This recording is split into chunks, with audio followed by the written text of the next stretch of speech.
and welcome to our history, theology, and philosophy lecture group. Um, every week at Tuesday, we broadcast lectures on a wide variety of topics within that, kind of broad set of categories.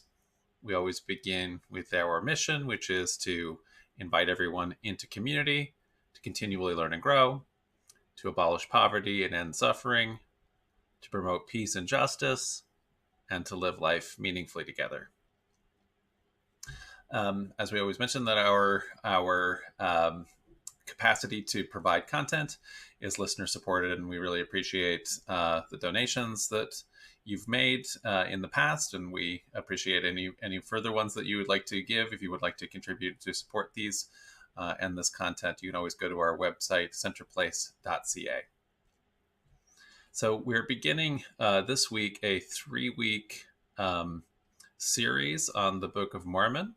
And so next week, we're going to go into the authorship of the Book of Mormon. And so that'll be next week on Tuesday, October 13th. And then the week after that, we're going to look at more of the content of the Book of Mormon, how it was understood at the time, and then also what meaning we can draw from it today. And so that will be on Tuesday, October 20th.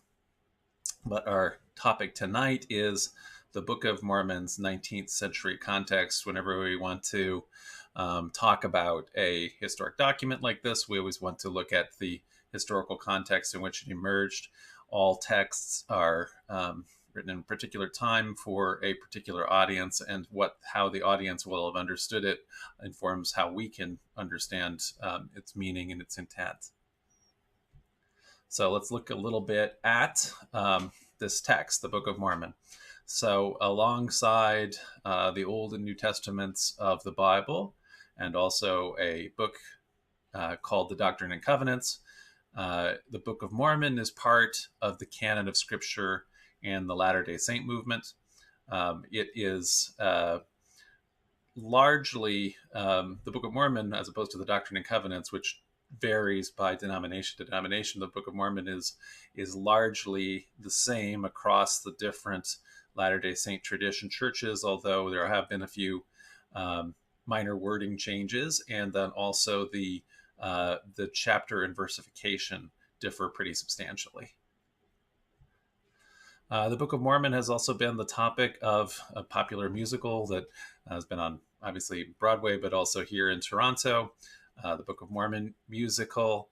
And part of that kind of lampoon and sometimes mean lampoon, there's a song where the main elder sings is called Believe. And one of the things that he believes as he's bearing his testimony is, I believe that ancient Jews built boats and sailed to America. And so, which is played up as a kind of a crazy laugh line of a strange, very strange, seemingly in the 21st century thing for anybody to believe, much less to have it be at the center of a sacred text or of a modern religion. So I want to look a little bit at the plot of the Book of Mormon for people who aren't familiar with it. And so if you are and you're very familiar with it, you'll hopefully this won't last too long. But anyway, it's just reviewing things that you already know.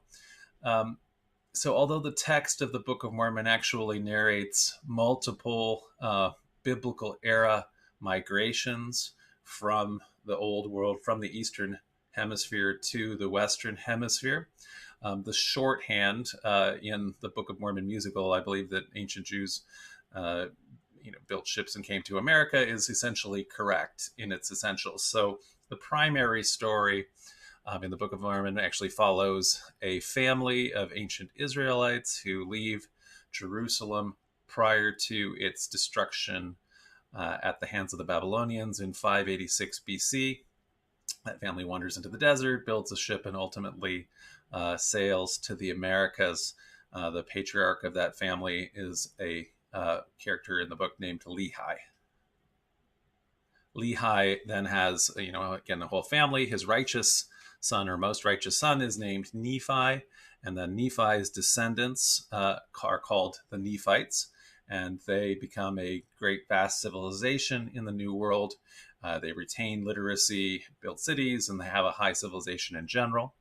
By contrast, Nephi's wicked older brother, Laman, who becomes the father of another people, the Lamanites, his descendants essentially abandon the capacity to read and write, and they ultimately are portrayed as the principal ancestors of indigenous Americans, the American Indians, the First Nations peoples of the Western Hemisphere.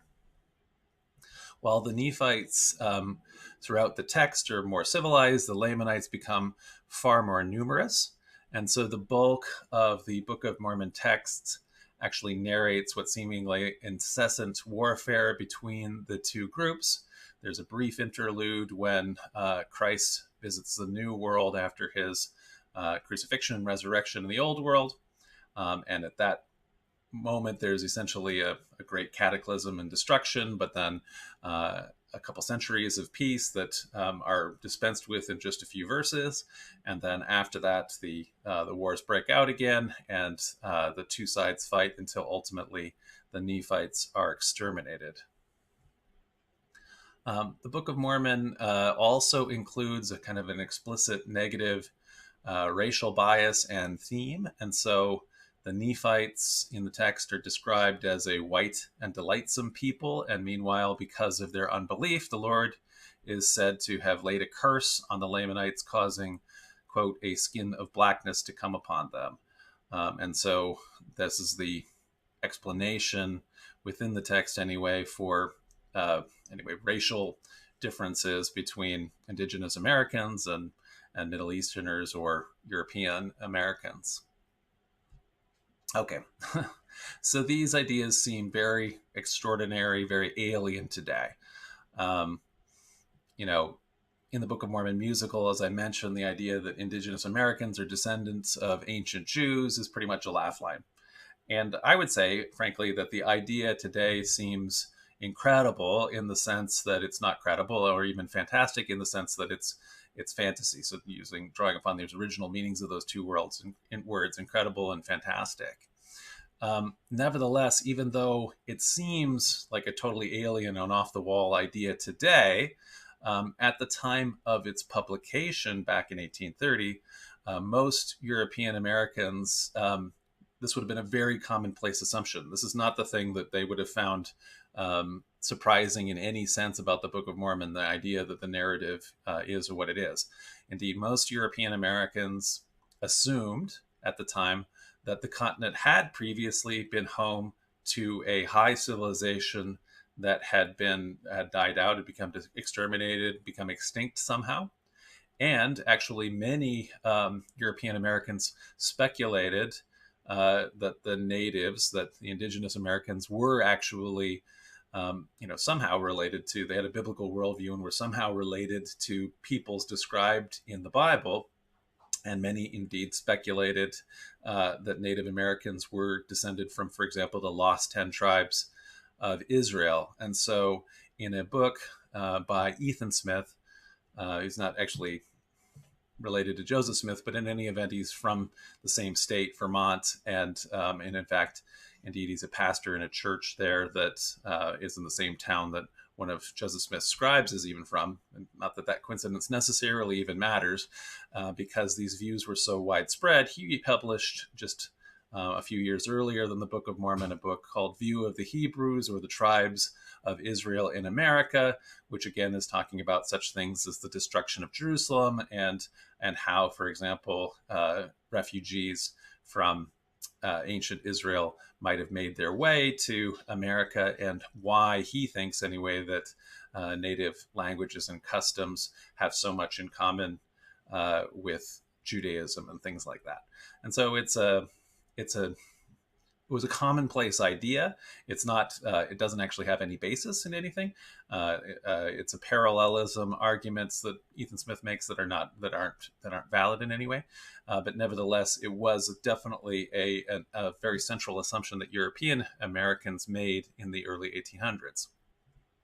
I'm going to read uh, of some verses from a poem here called "The Prairies," that's published just a couple years actually after the Book of Mormon is published, by William Cullen Bryant. So he writes, "As o'er the verdant waste I guide my steed," so the prairies in North America, "among the high rank grass that sweeps his sides, the hollow beating of his footstep seems a sacrilegious sound. I think of those upon whose rest he tramples. Are they here, the dead of other days? And did the dust of these fair solitudes once stir with life and burn with passion? Let the mighty mounds that overlook the river, these great earthworks, or that rise in the dim forest crowded with old oaks, answer.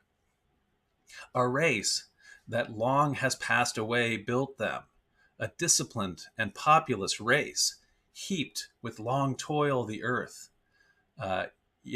while yet the Greek was hewing uh, the Pentateuchus to form symmetry and rearing on its rock the glittering Parthenon. So, in other words, when the ancient Greeks were making their various wonders, these mounds were being built by this civilization here in North America. The red man came, the roaming hunter tribes, warlike and fierce, and the mound builders vanished from the earth. All is gone, all, save the piles of earth that hold their bones, the barriers which they builded from the soil to keep the foe at bay, till o'er the walls the wild beleaguerers broke, and one by one the strongholds of the plain were forced and heaped with corpses. Haply some solitary fugitive lurking in the the marsh and forest, till the sense of desolation and of fear became bitterer than death, yielded himself to die. Man's better nature triumphed then. Kind words welcomed and soothed him. The rude conquerors seated the captive with their chiefs. He chose a bride among their maidens, and at length seemed to forget, yet ne'er forgot the wife of his first love, and her sweet little ones, butchered amid their shrieks with all his race. So you can even see here this same central idea. It's just a commonplace as this poet is more or less writing what people understood, what European Americans understood to be the histories of North America. This idea that there had been a fair, civilized race, and of which they are ultimately exterminated by the ancestors of the indigenous Americans. This is the idea. So where did they get this idea? So in the 1800s, when European Americans spilled out after the Revolution, after the United States becomes a free republic and has access to the entire Midwest and so on. Do you need to say something to me? Just want to test one thing that our friends know. Okay.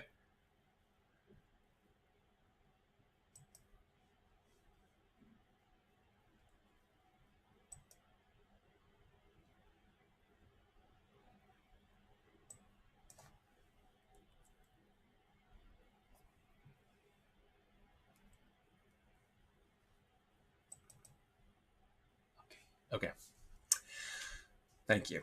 So, as this early period then of settlement, of displacement, as European Americans have spilled across the Appalachians and start to settle the Midwest, the old Southwest, one of the things when they get to the Ohio River Valley, the Mississippi River Valley, is they find these great abandoned and frankly very ancient earthworks everywhere. So you can see here just in this map of all of the different vast mound sites that were very, very apparent when the colonists first started to displace Indians and live in these places. So an example here is the Great Serpent Mound in Adams County, Ohio. You can see also, in addition to it, the 19th century engraving that is made of it as people are identifying these vast earthworks. Another example here, Miamisburg Mound, which is near Fort Ancient and near Dayton, Ohio. Then down in Georgia here, Etowah Indian Mound. There's mounds all over the place. When I grew up in Minnesota, there's a suburb called Mound. There's all kinds of places that are called Mound in Moundsville. There used to be just mounds absolutely everywhere. They're largely destroyed by European American farmers and settlers who came and moved in afterwards, although a few of these examples survived. So when I was a little kid, and I lived in Ohio with my family here, there's me at age 9 with my sisters and brother. My mom would take us to about a half an hour drive to one of the Indian mounds that's preserved, a place called Fort Ancient State Historic Site. It's a very impressive site that's been nominated to become a UNESCO World Heritage Site. And so this is kind of a 3D setup of how Fort Ancient would have worked in terms of this vast earthworks surrounding this kind of elevated space in this river valley, above this river valley. You can see here's an 1843 map of an engraving as someone has kind of surveyed the earthworks and shown how it works. And so this site that we would visit when I was a little kid was the largest prehistoric hilltop enclosure north of Mexico. There's 3.5 miles or 1,800 feet of walls in a 100-acre complex. So it's built by Hopewell First Nations peoples between 100 BC and the 500s of AD. And although it's called Fort Ancient by the English settlers who, the European American settlers who went there, it's actually not a fort. It's a ceremonial center. The mounds are not defensive walls, despite what people imagined, because of the way they're built. Very clearly, the ditches are on the wrong side for them to work as a defensive wall. So, all right, how did we get to that place? So when European Americans first started to settle the East Coast, when the English started colonizing, for example, this is Virginia, this is the Chesapeake Bay, a map of the Chesapeake Bay. What they observed initially was just native settlements were everywhere. So if you kind of see this very dense map that's zoomed very much in on Maryland and Virginia, and I guess this is just, a little part of Maryland and Virginia, there's just all these little dots everywhere. These are all Indian settlements and towns. In other words, the whole land was initially quite full when when the Europeans got there. But what ended up happening was there were so many diseases that were very common in the old world, in the Eastern Hemisphere, that people in the Western Hemisphere had essentially no immunity to all for it. So everything from bubonic plague, chickenpox, cholera, the common cold, diphtheria, influenza, leprosy, malaria, measles, scarlet fever, smallpox, typhoid, typhus, whooping cough, yellow fever, all of these things came across and had the effect of essentially having 15 Black Deaths all at once. So it's a much more substantial series of pandemics for the natives of the Western Hemisphere than anything that we're experiencing now, or indeed anybody has ever experienced. So because the natives lacked immunity to all the old world diseases, in part because they had fewer domestic animals and fewer animal-borne diseases, there were just simply staggering, catastrophic death tolls. And so somewhere in the range of 85 to 100% of natives died in different areas. So this is a population chart here of the native population in Mexico, which went from over, so let's say 25 million people at the beginning around 1500 to, by the end of that century, under 2.5 million people. So 90% or more died. And of course, the European conquerors and colonizers simply exacerbated the catastrophe, so they weren't being helpful as they were displacing and also killing natives in warfare. So after then centuries of these kind of crises, after centuries of decimation from disease, losses of land for agriculture and hunting to colonists, direct warfare where colonists and natives were fighting each other, colonists killing natives, First Nations peoples then of Eastern North America were in a kind of condition of permanent crisis by the year 1800.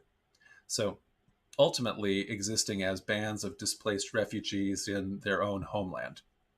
So at that point, by the time 1800 rolls around, that map, that I showed of Jamestown, of that kind of time period, that's all been forgotten. The idea that Pocahontas is a princess and her dad is a king, those analogies are lost to the memory of the settlers, who now think of Indians as chiefs and as extremely impoverished and poor. And they also then therefore believed that these impoverished survivors, there's no way that they would have had the capacity to produce all of these vast numbers of earthworks. So that's the kind of the reality that they were living in as they started to discover just the amazing extent of what First Nations civilization would have once been. And they couldn't believe that, as I say, then the survivors had anything to do with those mounds. And so as a result, European Americans imagined that there must have been some previous race that had built the mounds and that were afterwards exterminated by savages, which is to say, they had in their minds then the model of how the Tartars, the Mongols, had overrun Asia, had overrun Muslim world and Russia, and much of Russia anyway. And so in that same sense, they had this idea, well, there had been this civilization that was like the Roman Empire that fell when barbarians took it over. And this, as a result of this arose two very common colonial narratives, colonial myths. So as native populations were devastated by disease and warfare, English colonists kind of created these narratives. One is the myth of the vanishing Indian, which is to say that native peoples more or less just disappeared on their own. And that was certainly something that I was very much raised with. So I, as I mentioned, grew up in different places in the Midwest, but one of them being Ohio. And excuse me. And as far as I knew, there were no Indians. I mean, the Indians were something that was something in a movie, or that people played cowboys and Indians or something like that. But as they had all vanished, as far as anyway, I was led to believe or understand. And then another myth then is that the New World was essentially vacant, and Europeans had discovered effectively an empty colony. I'm sorry, an empty continent. And that was obviously a very anyway, you can imagine why that's a more mentally satisfying than the real story, which is Europeans displaced and helped destroy a full continent of people. So the European narrative then becomes Europeans expanded around the world and filled essentially a void, a places devoid of civilization, and in some cases devoid of people. In actual fact, when at the time of contact, there was maybe 60 million people in Europe and between 40 and 100 million people in the Americas, depending on the estimate that people have. And so it was certainly not a void, but there was an incredible handicap on the part of the people in the Western Hemisphere, which is the lack of resistance to old world diseases. Okay, so we know now that the mounds actually were built by ancestors of the First Nations peoples. So Native Americans were, and their ancestors are, the ones who built all of these great earthworks and mounds and ceremonial centers. And so therefore we need to recognize that despite the fact that in the 1800s, European Americans, Anglo-Americans didn't believe that, and they attempted then to impose their own ideas, which are based on an alien biblical history and worldview on the natives. I think we now understand that as imperialism and colonialism, and ultimately as a kind of both cultural genocide and in a lot of cases actual physical genocide that we obviously want to disavow and to disclaim as not, as something that is one of the horrible tragedies of history, something that we certainly shouldn't look back upon and applaud or support in any way, and should rather do the opposite and condemn. And so then we should also then deconstruct these kinds of narratives, like the myth of the mound builders, the myth of the vanishing Indian, that have played such a destructive role. But we also need to be aware of them, right? And so aware of the context. And so as we are looking at texts that emerge out of this time, like the Book of Mormon, I want to look at the rest of what European Americans are thinking at that time so that we can understand the Book of Mormon in that context. So, one of the things that had happened at the beginning of the 19th century was a very vast rise in interest in antiquity, in ancient times. So after the French Revolution, as Napoleon became an important general of the French Republic and later Emperor of France, in the meantime, though, he had invaded Egypt. And because he went there and there was a kind of a semi-scientific expedition where they're going through all of the kind of ancient Egyptian ruins, it set off what was nothing more or less than an antiquities craze.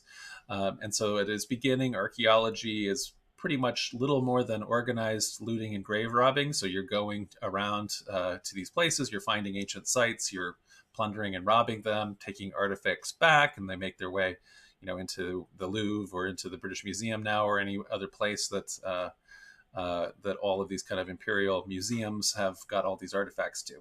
And so among, of course, the artifacts that the French looted in Egypt was the famous Rosetta Stone. The British successfully stole it from the French before it ever got to France. And so then that made it, that's in the British Museum now if you want to go and see it. And so the Rosetta Stone then, by having the ancient Egyptian hieroglyphs in a text first, then the also ancient but more classical era Demotic text next, and finally a Koine Greek text. And so in other words, it's written from the time of the Ptolemies, from the time of Ptolemy and Cleopatra kind of thing.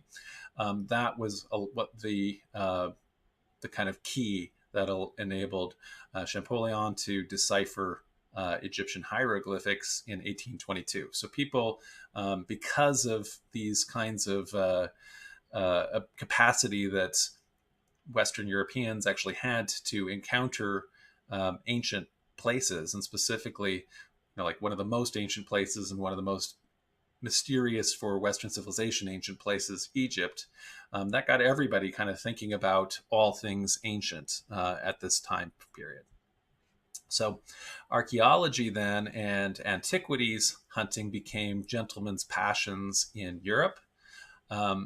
British lords actually went so far as to build artificial ruins on their estates. So many of them maybe were already blessed with, old Norman castles or any other number of things. But if you didn't have a suitably run down kind of ancient castle, you could build something that is like a ancient thing as in order to also show that, right? American gentlemen then wanted antiquities of their own, and so they were aware of all of these mounds, these great earthworks, and they began excavating them. And so then one of these most famous gentlemen archaeologists who went and did one of these excavations is Thomas Jefferson, a philosopher and also the third president of the United States. This is an example or a cross-section then from the time period, an American gentleman antiquarian directing his slaves to excavate a native mound. And you can see kind of the cross-section with bodies buried in grave goods and so on and so forth. So I want to look at another one of these. William Henry Harrison, also become another U.S. president. He's a U.S. general who fought American Indians, First Nations peoples in the American Midwest. In the year 1811, Harrison defeated native chief Tecumseh in the Battle of Tippecanoe. And so that's why William Henry Harrison had the nickname Old Tippecanoe. So Tippecanoe and Tyler too was a presidential slogan for the campaign. He later became U.S. president for 31 days, dying of pneumonia in 1841. However, before that, in 1838, he delivered, quote, a discourse on the Aborigines of the Valley of the Ohio. And in this, Harrison wrote that if a man visited the Ohio River Valley prior to white settlement, quote, his eye might have rested on some stupendous mound or lengthened line of ramparts, which proved that the country had once been possessed by a numerous and laborious people. But he would have seen also indubitable evidences that centuries had passed away since these remains had been occupied by those for whose use they had been reared. how he would not fail to arrive at the conclusion that their departure must have been a matter of necessity, for no people at any stage of civilization would have willingly abandoned such a country. This is just amazing farmland.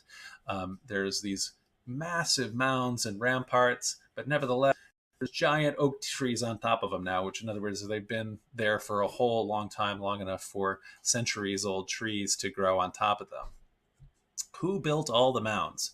Harrison asserted that for answers, quote, we must search amidst the remains which are still before us.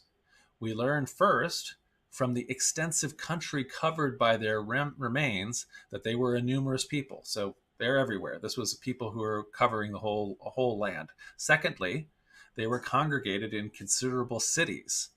Thirdly, that they were essentially an agricultural people. You wouldn't be able to have enough people to do this kind of labor in order to produce vast cities and earthworks.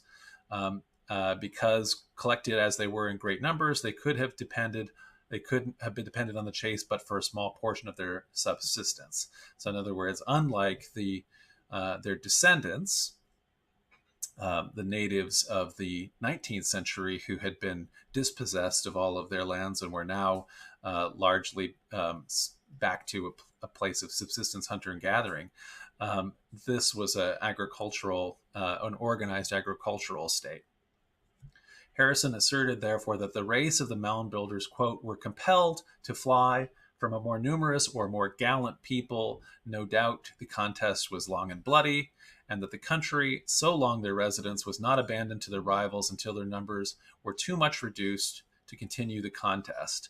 Taking into consideration all the circumstances, I've come to the conclusion that these people were assailed both from their northern and their southern frontier and made to recede from both directions, and that their last effort of resistance was made on the banks of the Ohio. So again, by having gone all around the Midwest and looked all around at all of these artifacts, Harrison's conclusion is like so many of the others who have been reading, that there had been this ancient high civilization that were ultimately overcome by savages, hunter-gatherers, who were the ancestors of the natives that the people in the European Americans were used to meeting. So there was a near universal then acceptance of what we now understand as a myth of the mound builders. The mounds were extensively studied, mapped, and discussed in the 19th century. I've just shown just a few of these diagrams that were made. So these are the Newark works. And all with the conclusion that they must have been the remains of a now extinct non-Indian race. The mound builder myth likewise seemed to absolve the settlers of the responsibility for their own ongoing role in displacing and killing the American Indians, the First Nations people, and their cultures, because people would have reasoned if the current natives had actually previously exterminated a lost, presumably white civilized race, then the modern genocide that was happening was imagined to be justified or even divinely ordained. So something like manifest destiny, or the just results of what the natives had previously done to this imagined earlier people. So there's one problem that remained. So everybody, agreed with the basic premise that a civilized superior race of mound builders had been exterminated by the ancestors of the red men.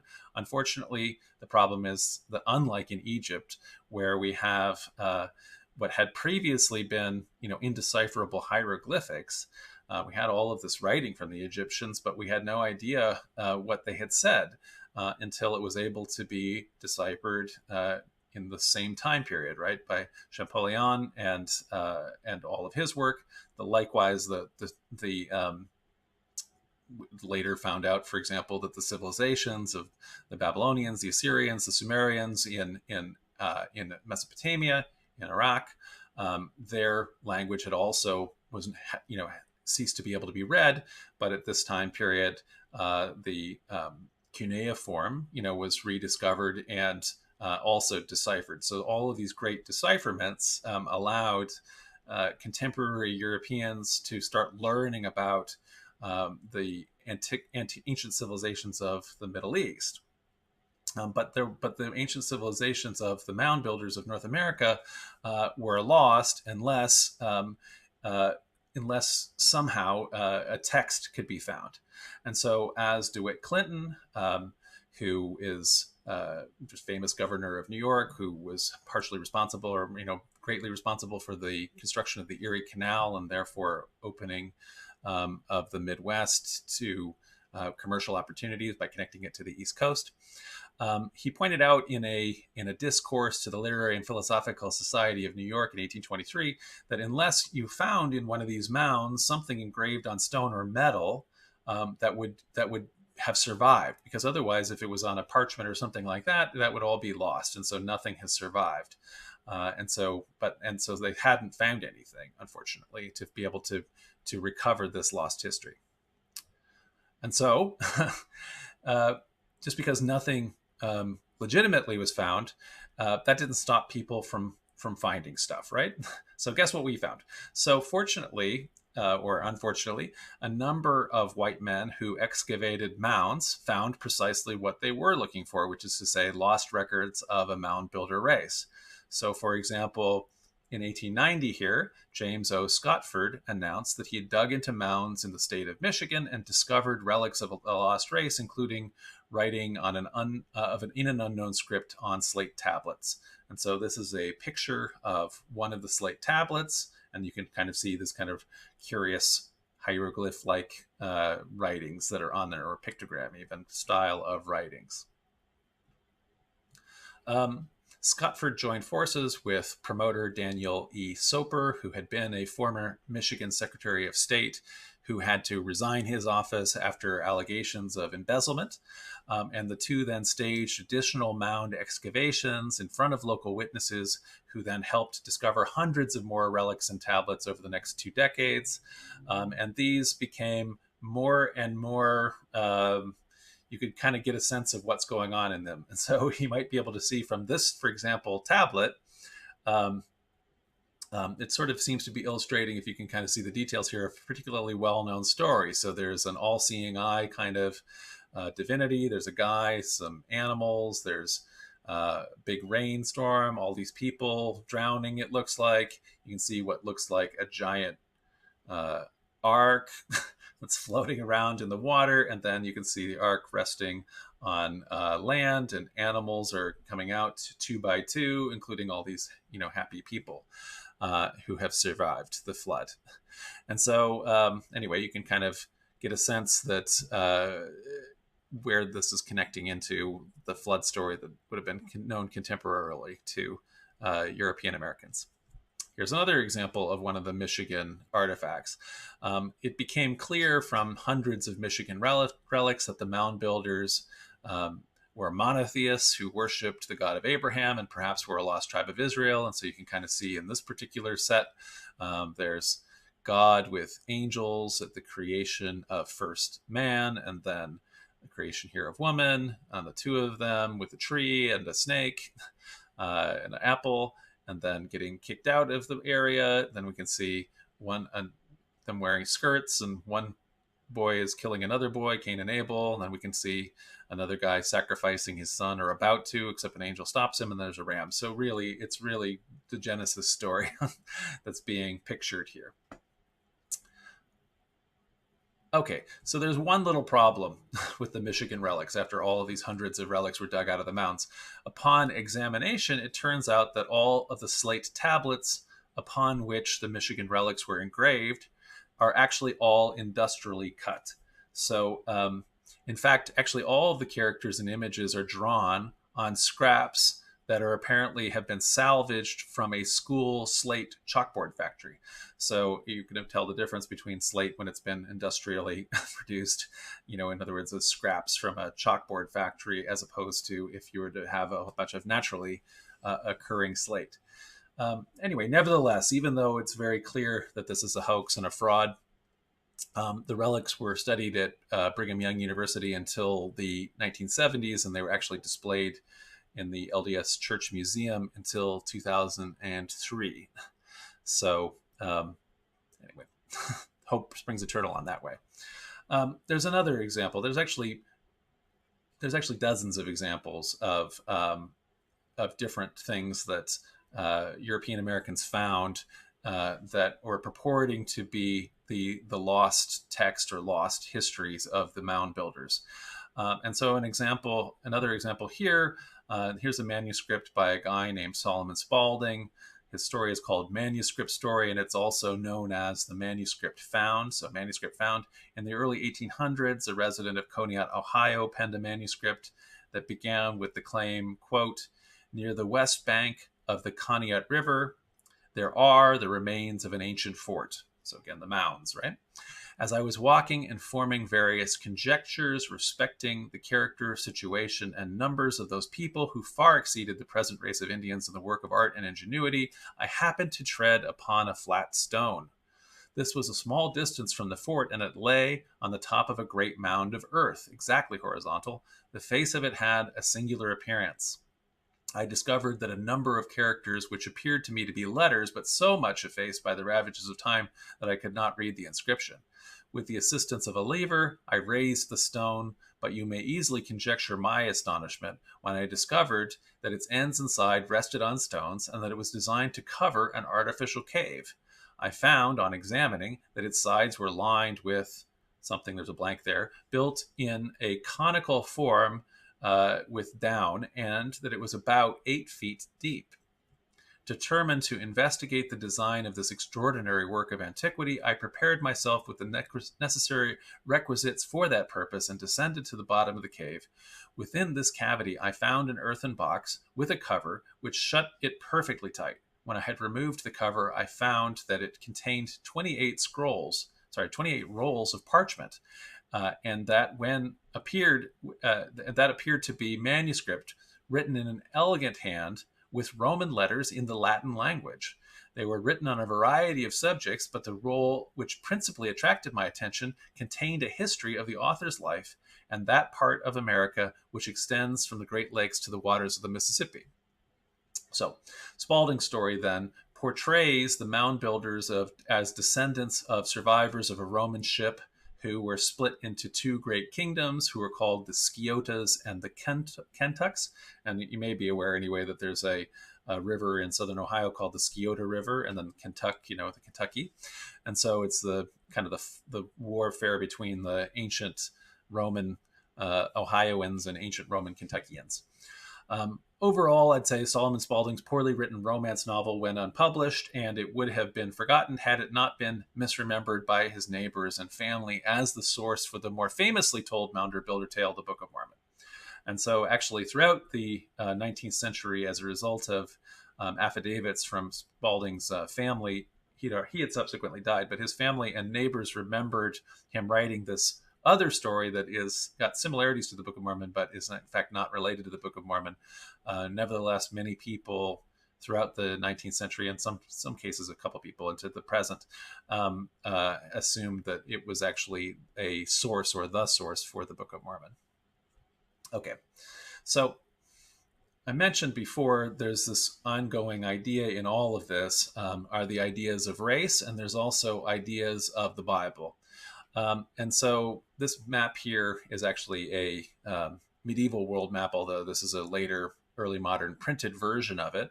And you can see that this is it's called a TO map that's showing the old world as the Romans would have understand it, with east oriented to the top and divided into 3 bits, which are the 3 old world continents, Asia, Europe, and Africa.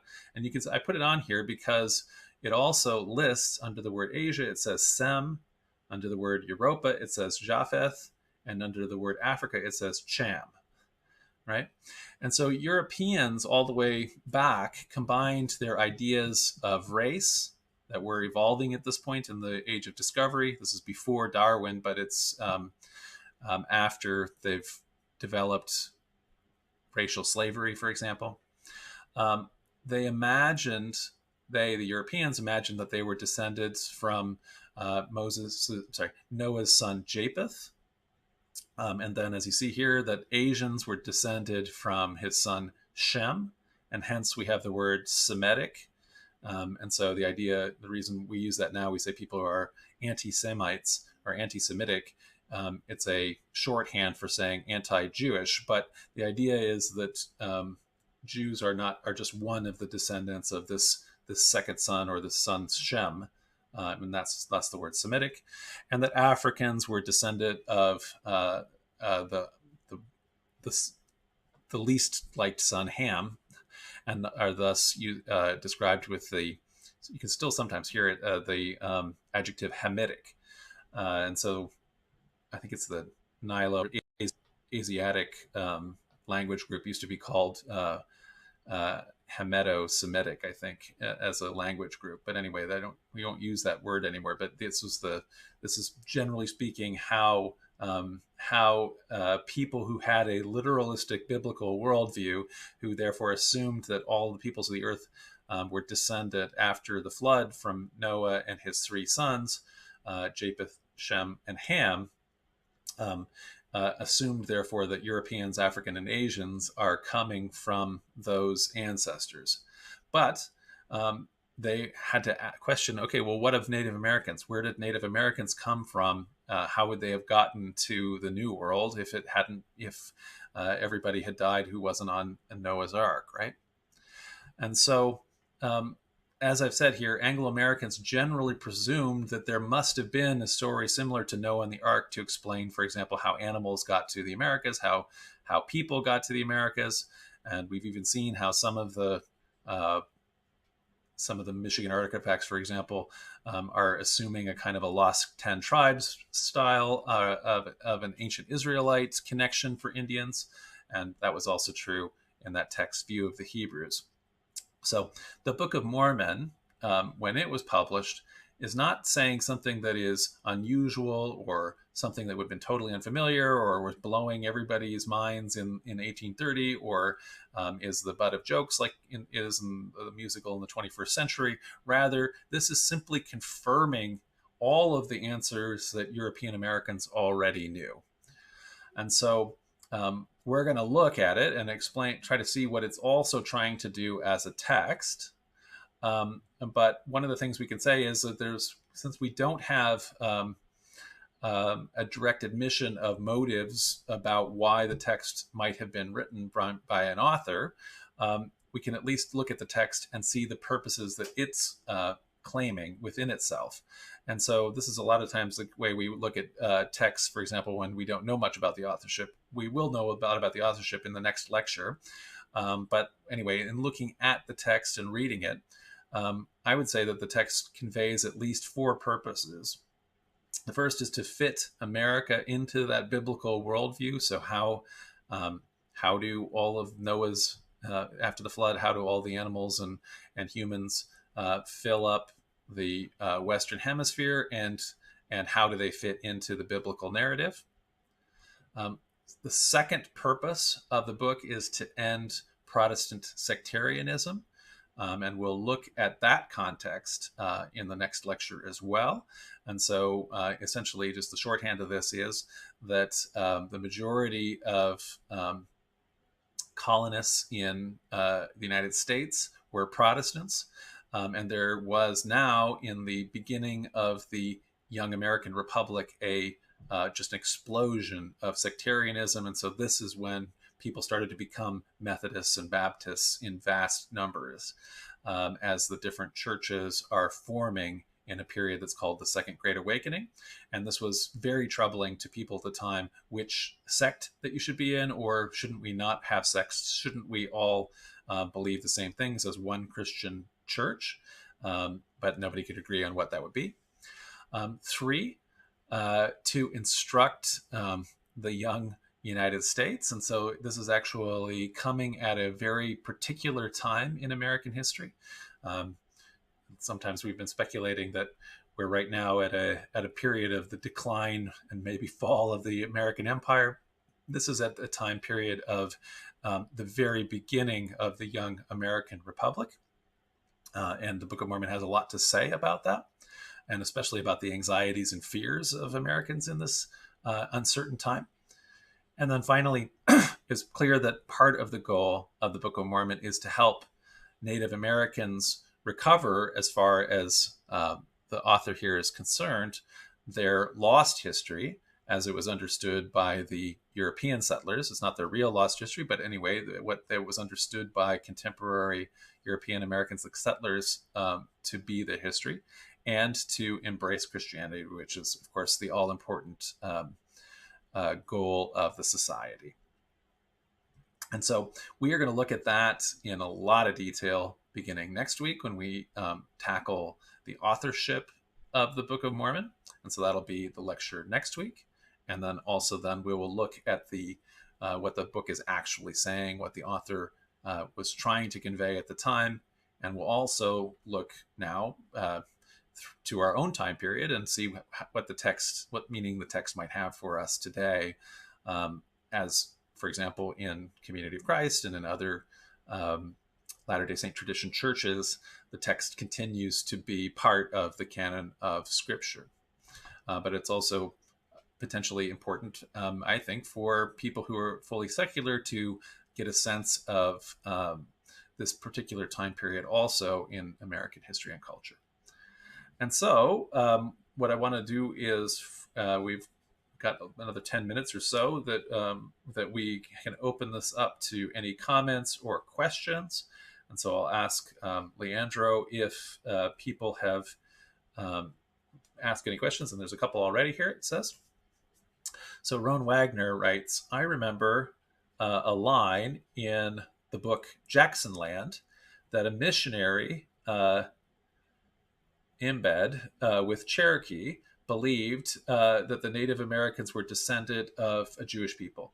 So yeah, so that would have been, that would again been very common. So it is simply the thing that I guess I want to make is very clear here. It seems such a crazy thing in the Book of Mormon musical when the Mormon elder declares that he believes that, and it's like, where is this crazy thing coming out of left field?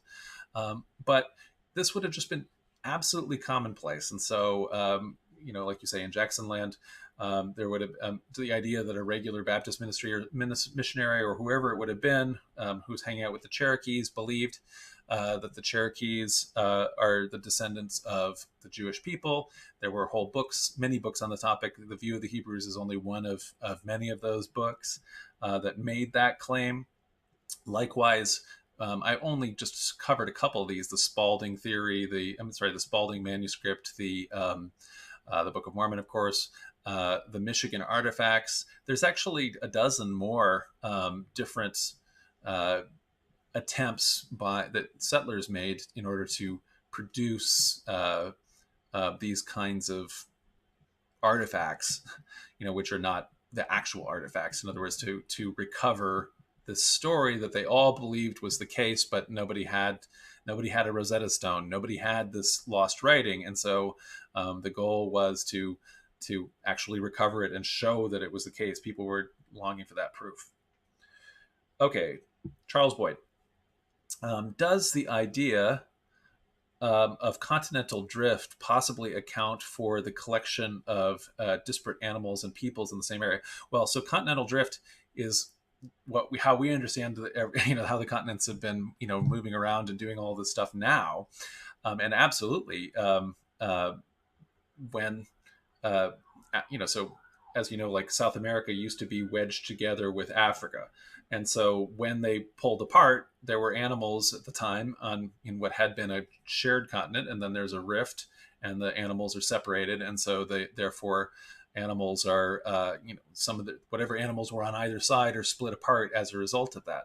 And so yes, so to your point, Chuck, what we can say is there was not a universal flood. That's not a literal story. So even though that's in the Bible and is understood to be it's what we call a myth, and so that didn't actually happen.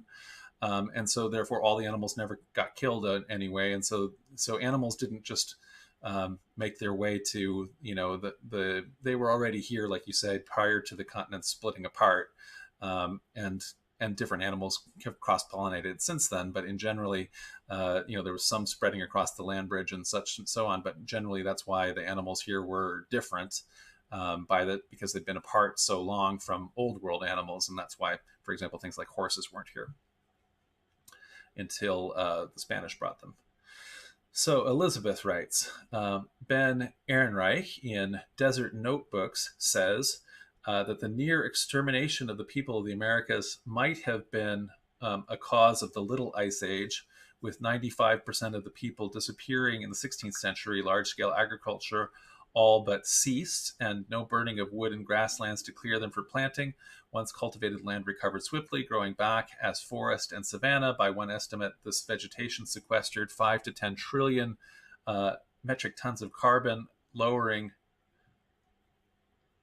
I'm just trying to get the sense of this, lowering the CO2 content of the atmosphere and dropping the temperature by 2%.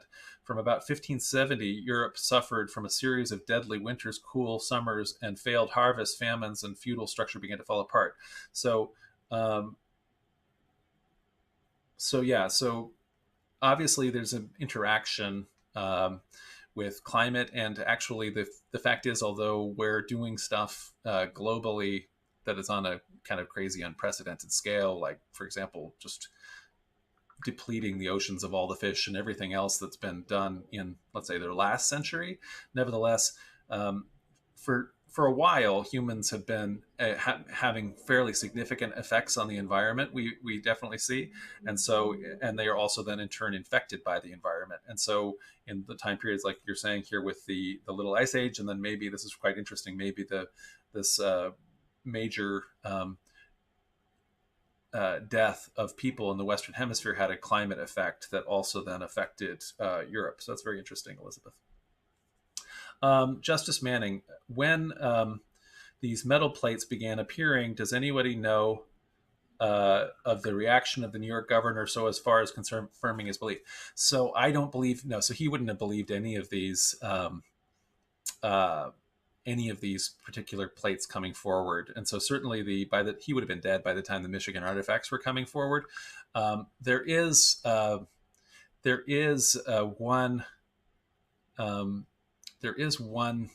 of these that was very successful. I'm trying to think. It's called like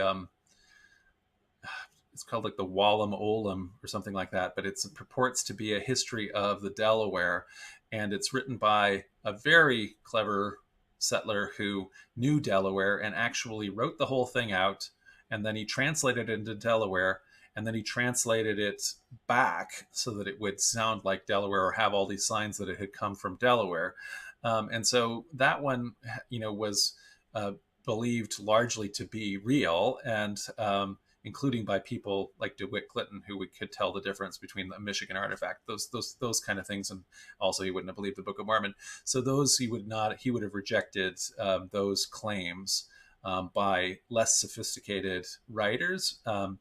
But the one, he might have believed the one about the Lenape, this Wallam Olam book, which is only detected as a fraud in the late 20th century. So I don't believe that there is any record, though, of his belief, Justice. Okay, so Leon Donald Berg writes, how much do historians know of the reading done by Joseph Smith Jr. or conversations about the mounds that he might have had with contemporaries about such subjects? Or how common was it in the early 1800s that farming families in upper New York State would have had knowledge about early civilizations? So everybody's aware of these mounds. So they're all over the place. It's not, you don't have to go to the New York Philological Society to be aware. You would have encountered Indians back then. Obviously not making mounds, but anyway, the mounds are there. So he doesn't have to have read View of the Hebrews. He could have read View of the Hebrews. We don't know. People have speculated about it endlessly. There's as I mentioned, one of his scribes, Oliver Cowdery, is actually from this little tiny town in Vermont where Ethan Smith, who wrote View of the Hebrews, was actually the pastor of the church that Oliver Cowdery might have gone to. So it's completely possible that the text itself would have been available to Joseph Smith. It also isn't necessary because it's so generally understood to be the case. So everybody just understands that to be the history, whether you've read the book or not. How common was it farming families would have had knowledge about early civilizations? So these are just what I would say is that they wouldn't have known much about anything more than kind of the folk understanding of it. But you don't have to know too much to just have the sense that there was an ancient, the myth of the mound builders and its essentials. You don't need, there's no details to know about it. It's just a kind of a very common myth, like the vanishing Indian. When I was a kid and was taught that, I hadn't read that. That's just how it was portrayed everywhere. So that's how I got it. Elizabeth Block writes, Thomas instructed Lewis and Clark to find 10 lost tribes of Israel, as well as dinosaurs, etc. Yeah, so he was definitely, everybody was very hopeful to find woolly mammoths, right? So they were very hopeful when they got out west that there would, that we'd be able to find, living mastodons and things like that. And sure, same thing like discovering dinosaurs. So that was a hope that's kept alive all the way up to like movies from the 1930 or whatever, King Kong, right? There's an island somewhere where there's still dinosaurs and a giant monkeys and apes running around and things like that. So the hope is always that way, or that maybe people have said maybe the earth is hollow and there's all of the dinosaurs and other things will be found in the center of the earth. So those kind of things were continuing on, and the world was much less. In 1830, it hadn't been fully charted in the way that we now can go on Google Earth, and I was doing today, looking at satellite images of Kyrgyzstan and Central Asia, because you can drill down anywhere and see that everywhere. The world was way less known and more mysterious still 200 years ago. So Elizabeth says horses were in the Americas before the Spanish brought them, but disappeared, hunted out. Climate we don't know for sure, but a lot of the big mammals seem to have been hunted out. So So when I say that the horses were gone, there were no horses when at the time of the Columbian exchange. So at the time of European contact with natives in the West, the horses were all that they had been here.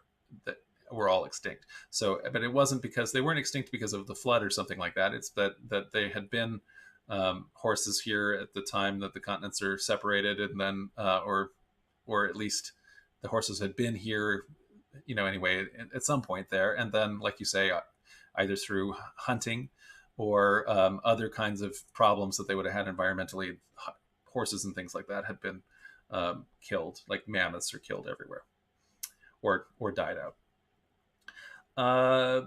Leandro, do we see any commonalities between the context of the Book of Mormon and the Book of Deuteronomy?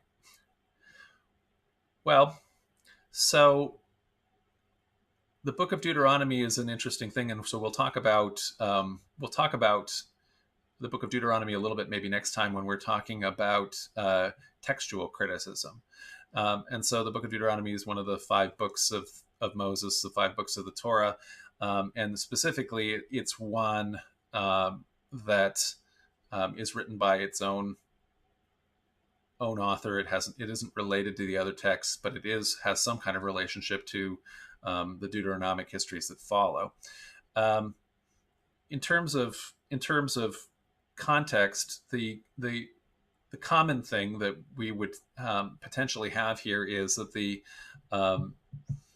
that one of the explanations for the writing of the Book of Mormon, the presentation of the Book of Mormon by Joseph Smith, given that it's a 19th century text, is that, for example, Dan Vogel has characterized that as a pious fraud. So in other words, it's a book that isn't what it claims to be, but nevertheless has maybe piously motivated, as I was kind of talking about some of the motives, like bringing the natives to a recovery of their imagined history and also to Christianity.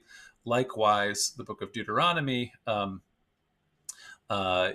seems to have been a pious fraud. It's certainly not written by Moses, and may have well been found by the scribes that actually composed it at the time period of the reign of Josiah. There's a talking about finding a book of the law in the book of Kings, and the and so in that sense, there could be a similarity there in terms of a book that isn't what it purports to be, and nevertheless is considered scripture that has, let's say, pious motives of the people who are presenting it. Barbara Vickery Clavey says, could you explain the idea of the lost tribes of Israel? Yes. So we talked about a little bit about the destruction of Jerusalem by the Babylonians. And so that was the end of what we call First Temple period of Judaism. So that's when all of the early biblical period, kind of ends, and then the nobles of Judea, the nobles of Jerusalem, including the last kings, the royal family of David, are brought to Babylon, as where they're in exile, and so they are there in what's called the Babylonian captivity until they're allowed to go back and rebuild Jerusalem under the Persian Empire, and then Jerusalem and its province become a province of the Persian emperors. And so prior to that's kind of the history, and that leads down to when Jerusalem and Judea is a Roman province, and the temple, the second temple, is destroyed by the Romans.